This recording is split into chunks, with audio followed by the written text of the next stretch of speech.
You never need to punish your child. Let me explain. The clinical finding is that punishment tends to make behavior worse. Now, sometimes in the short term, it deflects the behavior, but when used again and again and again, it tends to make the behavior worse. Stuart Shanker, Ross Green, among other clinicians have all found that.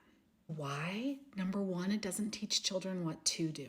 Number two, it doesn't reward the desired behavior. And number three, it produces numerous negative side effects on both the child and the parent that tend to bleed into other interactions. So what happens is we get stuck in what I call the punishment loop.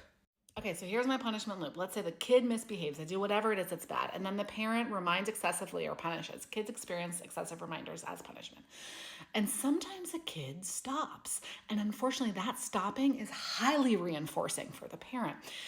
However, kids extremely resilient. So no matter what negative conditions that you can come up with, they're going to learn to adapt and tolerate them. And so the effect of punishment is reduced. But let's remember, you got reinforced. So the next time they do it, you are likely to do the same thing again. So you may plead, you may give punishment, you may do threats, but you're going to have to up the ante, do it bigger than the last time. You have to do it bigger, more, worse, or longer.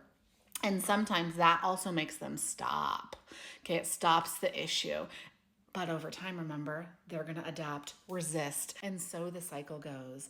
As quickly as you can come up with the negative piece, they're going to learn to be resilient towards it, adapt or resist it. And so you're going to have to yell more, give a bigger consequence, more threatening threats, whatever it is. And it is so critically important to step out of this because this cycle can ruin a parent-child relationship.